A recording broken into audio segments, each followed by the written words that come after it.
right, now we'll be back from the break. We continue with Smart Means Business into the second hour of your daily Kickstarter.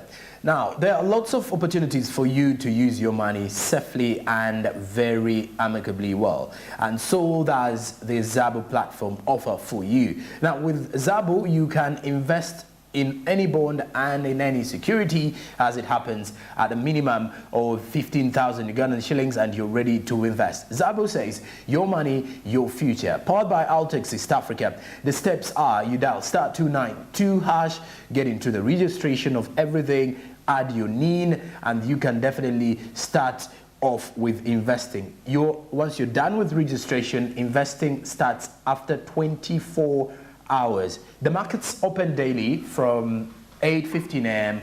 to 3:15 p.m. East African Standard Time. Zabo is powered by Altex East Africa. My money, my future. Okay, now let's get into our coffee court discussions this morning. We take you back to a discussion we had with one of the key stakeholders or key players in the arts sector, the arts industry, or what one would actually term as music, dance and drama industry.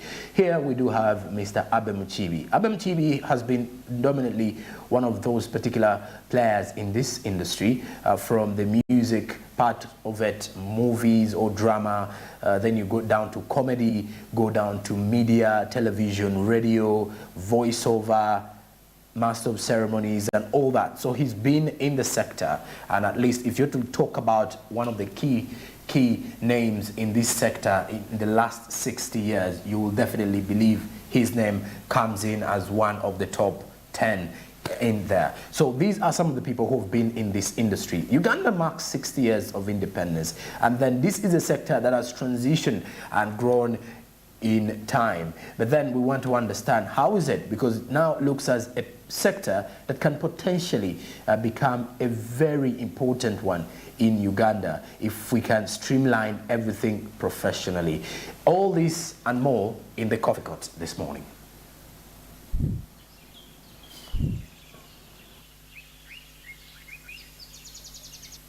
And welcome to this coffee court. I am joined by Abe Muchibi, one of the senior in the art industry. Mr. Abe, thank you for joining me. Welcome. Okay, let's talk about the art industry. You are an old broom in this industry. Where has it come from and where is it right now? Art has come a long way. Just like any other business of late, it has been hit by the economy and the COVID, the injustice. And it's trying to pull out of the doldrums like any other business is trying to. Yeah. Can we buy it from the effects of COVID-19? Yeah, COVID hit the industry. It really hit the industry. Like you see, the whole entertainment industry is just waking up. It's just waking up. The musicians a bit better. The stage guys finding a footing. The film guys have exploited the situation because during COVID, the only thing that they could have, so the film industry took off, and they're relatively better than all of us. But I believe it is just a recession that we'll get out of at one time. Okay. And you think it has come back to normal? Not yet. Not yet? Not yet. What has caused it not to normalize? Yeah, because like I say, everybody, with the current economic crisis and things the way they are, the first thing you strike off is an expenditure is entertainment. That's the first thing everybody will strike. You say, we won't go there, we won't do this, won't do this.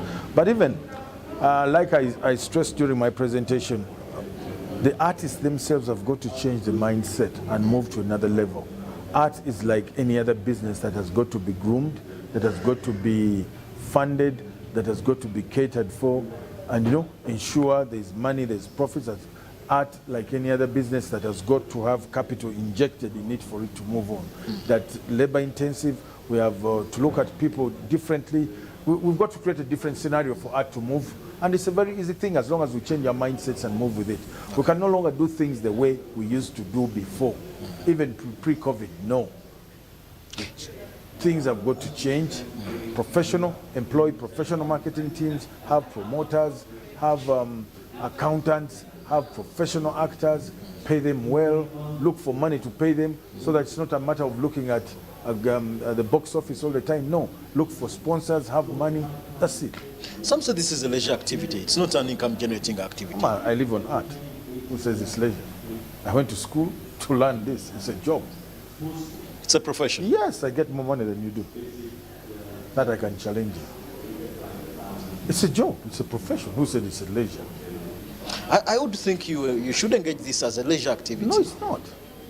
It's a profession. It's a job. I go to school and I studied this. I am proud of who I am because this is what I wanted to be. How profitable is it? Very profitable enough to keep me alive and pay for everything. So if I want to join this activity, you call it an income-generating activity. It is. What is it that I must have? What is it that I must put into These days we now employ qualified people. At least we have a minimum of a certificate. The best is a diploma and a degree. I'll employ you for that, and then I pay you money as long as you give me value. I have not had any office where they employ a musician as a profession. They are there. You've not ventured to find out. They are there. They are there. As a musician, you go in and want to play music, and you get paid for your music. So bring us to speed on to what extent does this contribute to Uganda as an economy? Yeah, we're taxed. What else do you want? We pay taxes. You know, we pay taxes like everybody else pays taxes.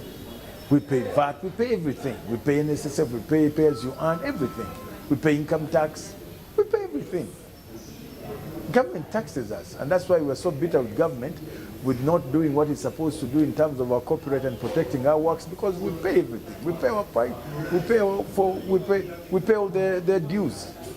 So what are these taxes you're talking about? You say we pay this, we pay this. No, I said we to pay, be specific. No, I said we pay as you earn, we pay VAT, we pay NSS, everything, which induces us well.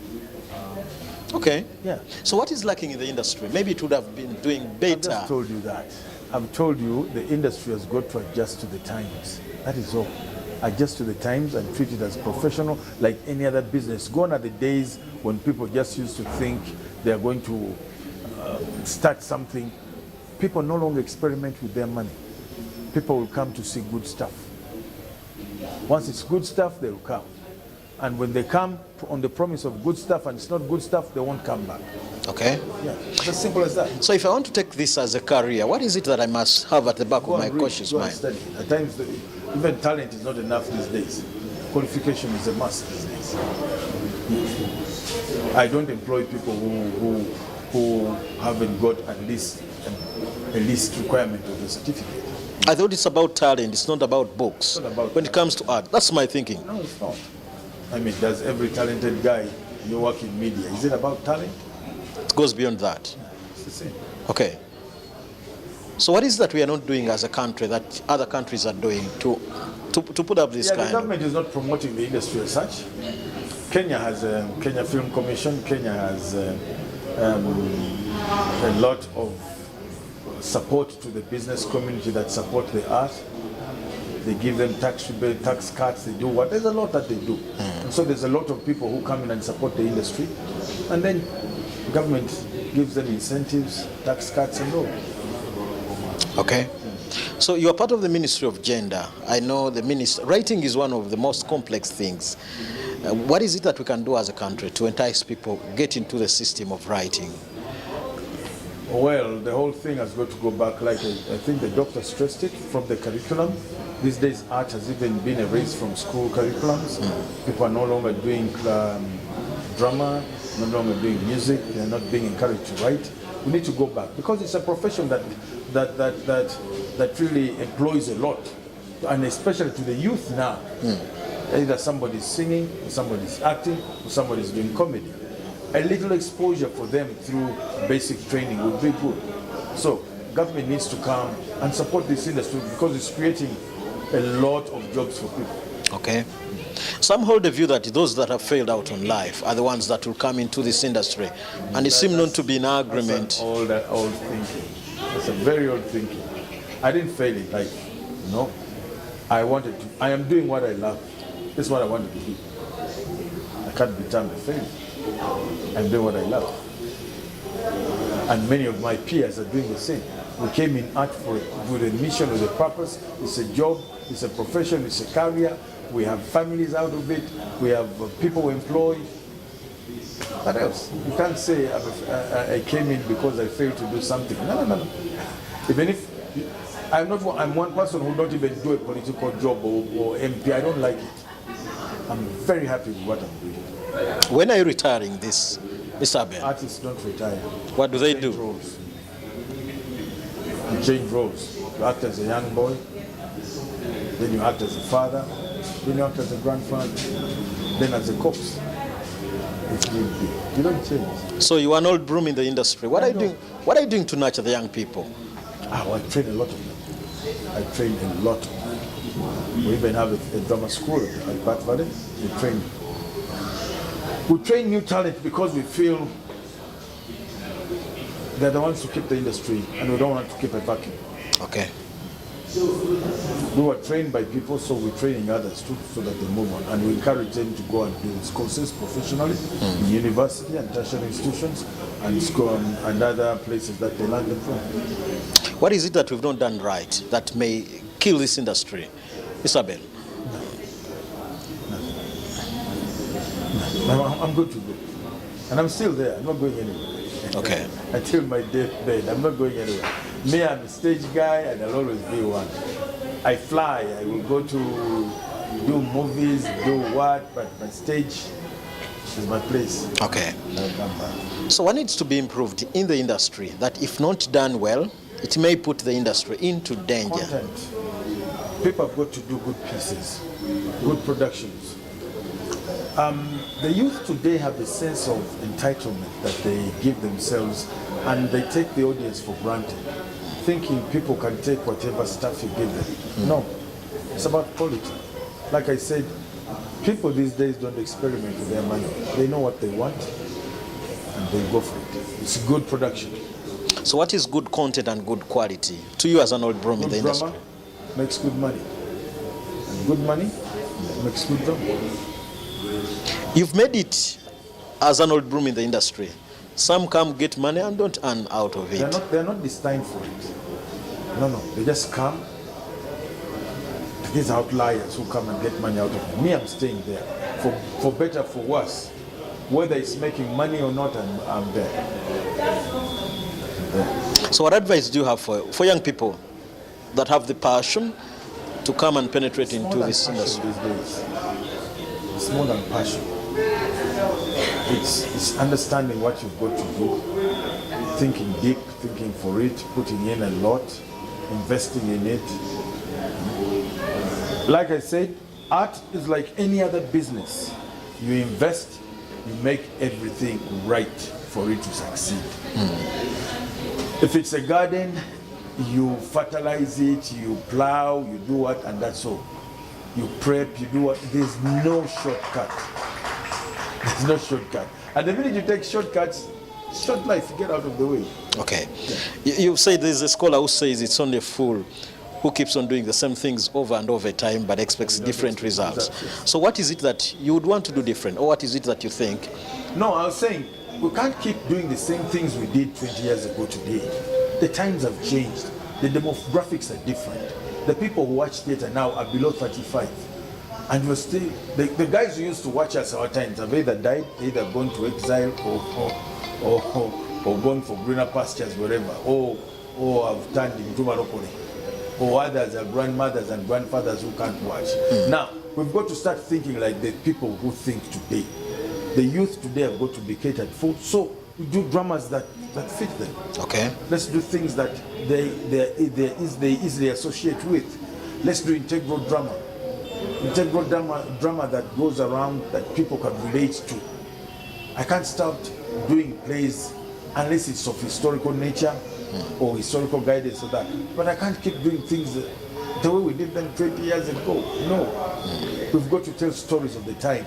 Even if it's a story of the olden times, give it a modern touch for the audience today to appreciate it.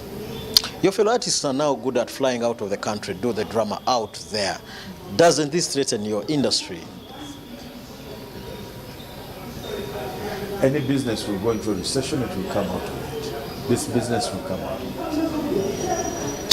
What is important to consider in the present situation, maybe for a president of this country? What is it? What is it that the president must put into place, maybe to boost the They just industry? need to put policies. Like I've already said it. They need to promote it. This is something. Instead of giving so much money to promoters, giving money, why don't they set up schools to support us? Why don't they give us money to support these institutions that are there, that are helping us? We're battling with rent, we're battling with taxes, just to keep our places afloat. We need help, we need incentives, we need boosts, things like that will keep this industry alive. Because the youth today is basically a must here. They're in this industry, they're either singing, dancing, comedy, or theatre. 60 to 55% of the youth today are there. We can end up with the copyright laws and the patent. Are there laws that you think must be put into place? That is, if the government is just not helping us to enforce them. which are these that you think are in All of place? them are there. All the copyright laws as deemed fit that they should be. They are all there. Parliament passed them. But even if you found somebody copyrighted, take them to the police, what happens? And you, as an old broom in the industry, have decided to keep quiet about it. We should be the... We've done it all. We've dragged people to the police station. We've demonstrated. We've gone to Parliament. We've gone to the former speaker. Talked to. We've done everything. Our ministry has done everything. And they haven't done it. What are we supposed to do? We're not going to fight people. When they feel it's right, they will come. For us, we'll keep on giving our good works and move on. Your parting shots, Mr. Abel, as we wind up. No, my parting shots is I still believe the industry is there, and I ask people to adjust to the economic times and do things right. As simple as that. There's nothing, no shortcut. No shortcut. Let's go out, employ marketing teams, employ producers, employ marketeers, promote this place, look for sponsors, and do good production and pay the actors. Mr. Abel, thank you for speaking to us. This Coffee Court. My name is Fred Makuya. We drive your business.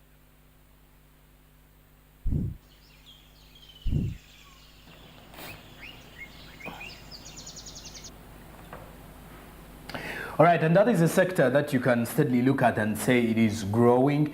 It has a lot of players in there. We've seen a lot of transitioning from different musicians who are actually now turning professional, people who are actually utilizing the space of making sure that they utilize social media so well, and then they are pushing their brand on different platforms in one way or the other. So these are things that you can clearly look at and ably see that how Ugandans are moving in that direction. However, there are some challenges in the sector of which they want government to address. They believe government should at least come and streamline how the activities in the arts and entertainment sector should flow. Remember, 2 years back, the sector was one of the last sectors to be fully reopened. Reason being it had some health implications into it. Reason of the fact that during concerts or during public gatherings, this is a sector that was bringing together lots of people at venues and events. But of course, if you're to look at the arts and entertainment sector, was shaped around the nightlife economy, and it's one that actually runs the nightlife economy world over. But here in Uganda, as we could definitely see, it is also supporting other businesses during that night time. For instance, if you're to look at the bars that open up in the night, look at restaurants that do open up in the night, and all those are people being employed, people who start up their own businesses to tap into those spaces that are not easily found by anybody. So as you're looking through all these situations, all these scenarios, you get at the time when you realize that yes, this is important, this is the way to go, and this is how people are supposed to be doing their things in one way or the other. So with this particular one, in regards to the entertainment and arts sector, pretty much the arts industry, it is now no longer the arts industry that we are used to of maybe looking at only the local perspective of it and how very few people are in the sector or benefiting from the sector. Now, many people are actually earning a lot of money from there. Remember, every time you turn something professional and you have better ways of streamlining the activities in that regard, you will realize that everything will be moving on smoothly. And so is the arts industry that is actually growing in the world currently. And the social media world has impacted greatly on this sector. The importance of social media on the economy is something that you cannot go without mentioning. And when we look at this particular sector, it is something that we steadily can say social media has played a pivotal role, with most of the content creators, most of the people in this sector sharing their content and using the social media platforms or different social media platforms to push for their brands, to ensure that most of everything here is predominant or dominated at the end of the day. So that is it for the Coffee Court this morning, and we are here to let you know that we will be driving all these business stories to you wherever you're catching up the show from. And of course, wherever you are, if you are using the YoTV channels app, you can get us. If you're on YouTube, you can get us. Mainstream, channel 394 on GoTV, then DSTV, we are channel 372, driving your business from that space. But just a reminder to you as a young investor and a young person who's interested in investment, that there is Zabo, and with Zabo, it is a very huge potential for you to make your money count, because your money is simply your future. Go on to the USSD code *292# MTN and then follow the prompts to register first of all with your NIN, and follow all the guidelines as they are to continue moving on with this particular one. Yes, and that is the Zabo platform, and why you need to invest steadily with Zabo. Zabo, my money, my future, and use the USSD code *29#, and you follow the prompts. And Zabo is powered by Altex East Africa. All right, that is it for our Coffee Court this morning. Still in the second hour of the show. After the break, we will be heading into the topic of discussion, where we will be looking at how Uganda has managed to overcome the cyber risks for the past 60 years. Berija Andrew will be taking you through this particular discussion, so stick around. He will be right back.